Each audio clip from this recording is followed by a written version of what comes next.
నమస్తే, welcome to Bharati TV. నేను Bapayya. October 21వ తేదీన పోలీసు అమరవీరుల సంస్మరణ దినాన్ని నిర్వహిస్తారు. ప్రతి ఏడాది ఈ కార్యక్రమాన్ని ప్రభుత్వమే నిర్వహిస్తుంది. ఈ కార్యక్రమానికి రాష్ట్ర ముఖ్యమంత్రితో పాటుగా రాష్ట్ర హోమ్ మినిస్టర్ కూడా హాజరవుతారు. అలాగే రాష్ట్ర డీజీపీ అంటే పోలీసు ఉన్నతాధికారి, ఆయనతో పాటుగా మిగిలిన పోలీసు ఉన్నతాధికారులు కూడా హాజరవుతారు.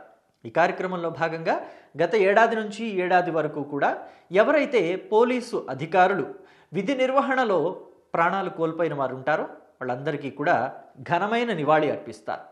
వాళ్ళ వీరోచితమైన పోరాటాన్ని గుర్తు చేసుకుంటూ వాళ్ళకి నివాళి అర్పించడం అనేది జరుగుతుంది. అయితే అలాగే దీంతో పాటుగా పోలీసు అధికారులు ఎవరైతే విధి నిర్వహణని చక్కగా నిర్వహించి వీరోచితంగా అంటే సంఘ విద్రోహ శక్తుల్ని ఎదుర్కోవడంలో వాళ్ళ వీరత్వాన్ని అంతా ప్రదర్శించి ముందుంటారో వాళ్ళకి మెడల్స్ ఇవ్వడం కూడా జరుగుతుంది. సో ఈ కార్యక్రమానికి ముఖ్యమంత్రి హాజరవుతారు. అదంతా కూడా ఆ మెడల్స్ ఇవ్వటం, వాళ్ళని సత్కరించడం అంతా కూడా ముఖ్యమంత్రి చేతుల మీదుగా, హోమ్ మినిస్టర్ చేతుల మీదుగా జరుగుతుంటుంది. కాబట్టి అక్టోబర్ 21వ తేదీ అంటే ఈరోజే మన రాష్ట్రంలో ఆంధ్రప్రదేశ్లో కూడా ఆంధ్రప్రదేశ్ ముఖ్యమంత్రి చంద్రబాబు అలాగే హోమ్ మినిస్టర్ వంగలపూడి అనిత సమక్షంలో ఈ కార్యక్రమాన్ని ఘనంగానే నిర్వహించారు. ఇందులో గొప్పే ఉంది. ప్రతి సంవత్సరం ఏ ముఖ్యమంత్రి అయితే అధికారంలో ఉంటారో వాళ్ళంతా కూడా ఈ కార్యక్రమాన్ని నిర్వహిస్తూనే ఉంటారు. గతంలో జగన్మోహన్ రెడ్డి నిర్వహించారు, అంతకుముందున్న వాళ్ళు నిర్వహించారు, చంద్రబాబు నిర్వహించారు, అంతకుముందున్న కిరణ్ కుమార్ రెడ్డి, రోసయ్య, ఇలా ప్రతి ఒక్కరు ఎవరు అధికారంలో ఉంటే వాళ్ళు నిర్వహిస్తారు కదా. ఇందులో గొప్పే ఉంది చెప్పుకోవడానికి అని మీకు అనిపించవచ్చు. కానీ ఇక్కడ మనం చెప్పుకోవాల్సిన విషయం ఒకటి ఉంది. అంటే మళ్ళీ కంపేర్ చేస్తున్నారా మీరు గత పాలకులతోటి అని అనుకోకపోతే, ఇది గత పాలకులందరికీ అలాగే జగన్మోహన్ రెడ్డి బిహేవియర్కి ఎంత భిన్నంగా ఉంటుందని చెప్పడానికే మీకు ఇలాంటి సమయంలో జరుగుతున్న సంఘటనల గురించి మీకు వివరించాలనుకుంటున్నాను. ఎందుకంటే చంద్రబాబు ఈరోజు అక్కడ పోలీసు అమరవీరుల సంస్మరణ దినానికి వెళ్ళినప్పుడు ఆయన ఏం మాట్లాడారంటే, గంజాయి, డ్రగ్స్ వంటి రవాణాని అరికట్టి అలాగే ఎర్రచందనం స్మగ్లింగ్ లాంటి వాటిని కూడా అరికట్టి పోలీసులు ఎంత వీరోచితంగా పోరాడుతున్నారు, ధర్మాన్ని న్యాయాన్ని రక్షించడానికి వాళ్ళు ఎలా సిద్ధంగా ఉన్నారు అనే విషయం మీద మాట్లాడి, అలా వీరోచితమైన పోరాటాన్ని సలుపుతున్న పోలీసు వీరులకి శభాష్ అని చెప్పేసి ఎంకరేజ్మెంట్ ఇచ్చారు. అంతేకాదు, ముఖ్యంగా ప్రభుత్వం నుండి వారికి రావాల్సిన surrender leaves encashment, family health policy, అలాగే పోలీసు సిబ్బంది యాక్సిడెంటల్ ఇన్సూరెన్స్, దీపావళి సందర్భంగా విడుదల చేసిన డిఏ గురించి కూడా బాబు మాట్లాడారు. అంతేనా, అన్నిటికన్నా ముఖ్యంగా సమాజం గురించి మీరు పట్టించుకోండి, మీ కుటుంబ సభ్యుల గురించి నేను పట్టించుకుంటానంటూ వాళ్ళకు ఒక భరోసా కల్పించే విధంగా మాట్లాడారు. అయితే ఇలా చెప్పాలంటే ఎవరికి అందులోని గొప్పతనం ఏముంది అని అనిపించేలాగానే ఉంటుంది. జనరల్గా మిగతా ముఖ్యమంత్రులకి బాబుకి డిఫరెన్స్ ఏంటి అనేది తెలియాలంటే ఇక్కడ జగన్మోహన్ రెడ్డి మాట్లాడిన మాటలు కూడా మనం గుర్తు చేసుకోవాలి. అయితే ముందుగా ఒక్కసారి చంద్రబాబు ఏం మాట్లాడారు, పోలీసు వీరులను ఉద్దేశించి, పోలీసు కుటుంబ సభ్యులను ఉద్దేశించి, వాళ్ళ హెల్త్కి సంబంధించి, వాళ్ళ పిల్లల ఎడ్యుకేషన్కి సంబంధించి ఏం మాట్లాడారు అనేది ఒక్కసారి మీరు చూడండి.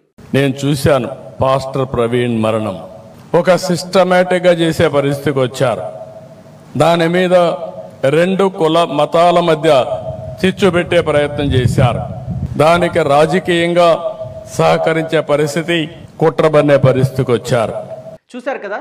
ఇప్పుడు జగన్మోహన్ రెడ్డి గతంలో అంటే 2021 అక్టోబర్ 21వ తేదీన జరిగిన పోలీసు అమరవీరుల సంస్మరణ దినంలో జగన్మోహన్ రెడ్డి ఏం మాట్లాడారనేది మనం ఒకసారి గుర్తు చేసుకుందాం. ఆయన పోలీసు అమరవీరుల సంస్మరణ దినానికి వెళ్ళిన ఆయన పోలీసుల గురించి, పోలీసు వ్యవస్థ గురించి, పోలీసులు చేస్తున్న విధి నిర్వహణ గురించి, వాళ్ళలో ఎవరైతే సమర్థవంతంగా విధి నిర్వహణ చేశారో వాళ్ళని ఎంకరేజ్ చేసేలాగా వాళ్ళకి మెడల్స్ ఇవ్వటం, వాళ్ళని సన్మానించడం, ఇలాంటివి వాటి గురించి మాట్లాడకుండా ఆయన రాజకీయాల గురించి మాట్లాడారు. ఆయన పూర్తిగా దాన్ని తప్పుదోవ పట్టించేలాగా, అంటే పోలీసు అమరవీరుల సంస్మరణ దినాన్ని అవమానించే రీతిలో ఆయన ప్రసంగం కొనసాగిందని చెప్పాలి. ఆయన ఏం మాట్లాడారంటే, అక్టోబర్ 21, 2021 సంవత్సరంలో ఆ అక్టోబర్ 21వ తేదీకి ఒక 2-3 రోజుల ముందు అనుకుంటా తెలుగుదేశం పార్టీ నేత కొమ్మారెడ్డి పట్టాభి మాట్లాడుతూ ఆయన బోషడికే అనే పదాన్ని ఆయన ప్రసంగంలో వాడారు. సో దాన్ని పట్టుకొని అది నన్నే అన్నారు, ముఖ్యమంత్రి సాక్షాత్తు రాష్ట్ర ముఖ్యమంత్రినైన నన్ను బోషడికే అంటారా, అసలు బోషడికే అంటే అర్థం తెలుసా అని దానికి ఒక తప్పుడు అర్థాన్ని జగన్మోహన్ రెడ్డి క్రియేట్ చేశారు. ఎలాంటి అర్థం అంటే అంటే ఇలాంటి పదాన్ని వాడుతున్నందుకు నన్ను మీరు క్షమించండి. బోసడికే అంటే లంజా కొడుకు అని అర్థం అని చెప్పి జగన్మోహన్ రెడ్డి చెప్పి నన్ను నా తల్లిని కూడా అవమానించారు అంటూ సాక్షాత్తు వైఎస్ రాజశేఖర్ రెడ్డి భార్య విజయలక్ష్మిని కూడా ఇందులోకి లాగాడు జగన్మోహన్ రెడ్డి. తన తల్లి అనేది కూడా చూడకుండా రాజకీయాలకు తల్లిని కూడా ఉపయోగించుకోవటం ఎలాగనేది చేసి చూపించారు జగన్మోహన్ రెడ్డి. సో ఇది ఎంత అవమానకరమైంది, అటు పోలీసులకి ఇటు రాజశేఖర్ రెడ్డి భార్యకి ఎంత అవమానకరమైనది. లేని అర్థాన్ని ఆపాదించి దాన్ని రాజకీయంగా వాడుకోవడం కోసం జగన్మోహన్ రెడ్డి ఆడే నాటకాలు చూస్తుంటే చిరాకుగా అనిపిస్తుంది, జుగుప్సగా అనిపిస్తుంది. ఆ రోజు ఆయన ఎక్స్ప్రెషన్స్ కూడా చూడాలి. అవి అసలు మనం పెట్టలేము, మనకి చేత కాదు. కొంత ఆర్టిస్ట్ లాంటి వాళ్ళకి మాత్రమే అది సాధ్యమవుతుంది. మాలాంటి జర్నలిస్టులకి, సాధారణమైన జర్నలిస్టులకి అది సాధ్యపడదు కూడా ఆయన ఎక్స్ప్రెషన్స్ చూపించడం. అంటే అటు ఏడుపుని ఇటు నవ్వుని రెండింటినీ కలిపి మిక్స్ చేసి సింపతి కోసం ఆయన ఆడిన డ్రామా ఏదైతే ఉందో అది మీ కళ్ళతో మీరే ఒకసారి చూడండి. మావాడు అధికారంలో లేకపోతే ముఖ్యమంత్రిని కూడా బోసిడీకే అంటే లంజా కొడుకు అని, చివరికి ముఖ్యమంత్రిని కూడా ఎలాంటి దారుణమైన బూతులు కాన్స్టిట్యూషనల్ హెడ్. ఎస్, చూశారు కదా ఎంత భయంకరమైన నాటకాన్ని జగన్మోహన్ రెడ్డి ఆడగలడు. సో పైగా తనని అన్నందుకు, తనని బోషడికే అని అంటే తన మనస్తత్వానికి సంబంధించి ఏదో అర్థాన్ని తీశారు కదా, ఒక భారీ భయంకరమైన నీచమైన అర్థాన్ని ఒక దాన్ని తీశారు కదా బోషడికే అనే పదానికి. ఆ పదాన్ని తనని అన్నందుకు ఆయన అభిమానులకి బీపీ వచ్చి తెలుగుదేశం పార్టీ కేంద్ర కార్యాలయం మీద దాడి చేశారు అని చెప్పేసి, అది తనని అన్నందుకు జరిగిన దాడి కాబట్టి పోలీసులు కూడా పెద్దగా పట్టించుకోవద్దన్నట్టుగా ఆయన ఉవాచ. సో ఇదంతా మొత్తం మీద చూసుకుంటే కనుక పోలీసు అమరవీరుల సంస్మరణ దినాన్ని కూడా రాజకీయానికి వాడుకునేంత నీచమైన రాజకీయం వైఎస్ఆర్ కాంగ్రెస్ పార్టీలో మాత్రమే కనిపించింది.